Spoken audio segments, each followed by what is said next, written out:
हमारे साथ बातचीत करने के लिए बीजेपी की नेता अपर्णा यादव जी। मैम, जिस तरह से प्रोफेसर रामगोपाल यादव जी का बयान आया और उन्होंने जो विंग कमांडर व्योमिका सिंह हैं उनकी जाति का उल्लेख किया, उसको लेकर लगातार विवाद बना हुआ है, किस तरह से आप देखते हैं? बिल्कुल विवाद बनने का एक मौका उन्होंने क्योंकि दिया है तो इस पे बन रहा है।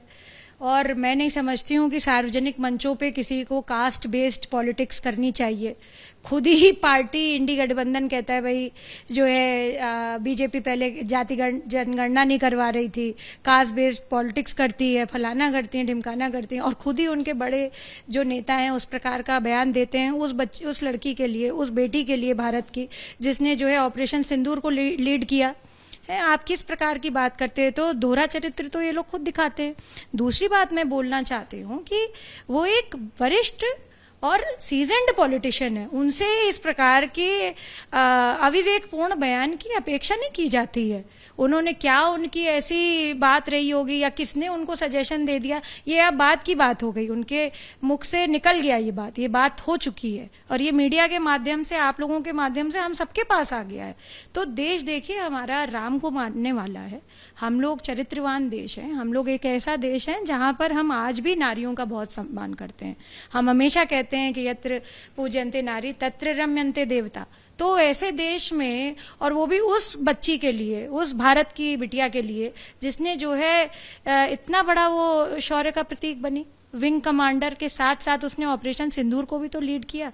तो उनको समझना चाहिए था कि उस पे तो कम से कम कास्ट बेस्ड पॉलिटिक्स ना करते, आप इस प्रकार की अभद्र भाषा का प्रयोग ना करते। और आप जिस तरह से कह रहे थे, सिंपल मुझे लगता है इस पे अपोलोजाइज करना चाहिए। ये बात बहुत तूल पकड़ेगे, इससे अच्छी बात नहीं है, ना उनके लिए अच्छी बात है, ना ये देश के आम जनमानस के लिए अच्छी बात है, क्योंकि emotionally we are very connected. आप देखिए ना कितने लोग तिरंगा यात्रा करने के लिए आ रहे हैं। क्या वो सिर्फ बीजेपी के लोग हैं? वो सिर्फ क्या बीजेपी के कार्यकर्ता है? वो सिर्फ क्या बीजेपी के नेता हैं या बीजेपी के ही जो है नेतागण हैं? ऐसा नहीं है।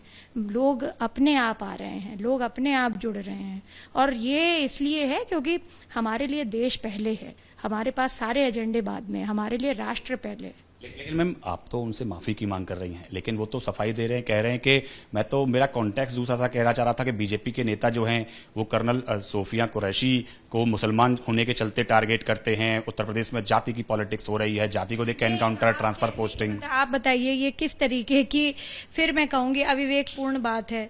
अगर इस प्रकार की जातीय ही बात सोची होती हमारे आदरणीय प्रधानमंत्री श्री नरेंद्र मोदी जी ने, मुझे लगता है कि तो फिर वो मौका ही नहीं देते किसी को भी।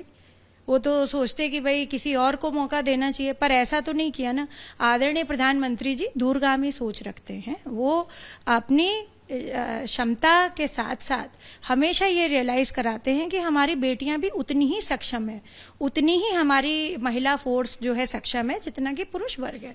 और उन्होंने ये बात करके दिखाई। लोग कहते रह गए, पहले कहते थे कि हम लोग ऐसा करेंगे, लड़कियों को आगे करेंगे, उन्होंने करके दिखाया है। और आदरणीय प्रधानमंत्री जी का जो ये विजन है, जो ये फोकस है, मुझे लगता है राष्ट्र को बहुत आगे ले जा रहा है, लेके जा रहा है, चल रहा है राष्ट्र, और हम सब उनके साथ तन मन धन से हैं। जी, विवाद जो है वो मध्य प्रदेश के मंत्री के बयान पर भी है, उनको लेकर भी लगातार घेरा जा रहा है बीजेपी को, कर्नल सोफिया कुरैशी को लेकर जो उन्होंने दिया। मैं बिल्कुल देखिए उस पर बात बोल चुकी हूँ अपनी, इसलिए बार बार उस बात पे मुझे फिर से बात नहीं कहनी है। परंतु मैं ये कहूंगी कि पहले इंडी गठबंधन वाले लोग अपना बयान देखें ना, कि इतने बयान कैसे दे रहे हैं। उनके लिए तो पार्टी कह ही रही है, उनके ऊपर तो कार्रवाई हो ही रही है जो मध्य प्रदेश के मंत्री हैं। बीजेपी ने कभी तो ये नहीं कहा कि जो है हम अपने मंत्रियों को छोड़ देंगे और XYZ को वो करेंगे। जो देश के विरोध में बोलेगा, वो चाहे अपनी पार्टी के हो चाहे जैसे भी हो, पार्टी ने हमेशा देश का साथ दिया है। भारतीय जनता पार्टी देश के साथ है। धन्यवाद हमसे बात करने के लिए। कैमरा पर्सन चाको के साथ पवन गौड़, ABP न्यूज, दिल्ली।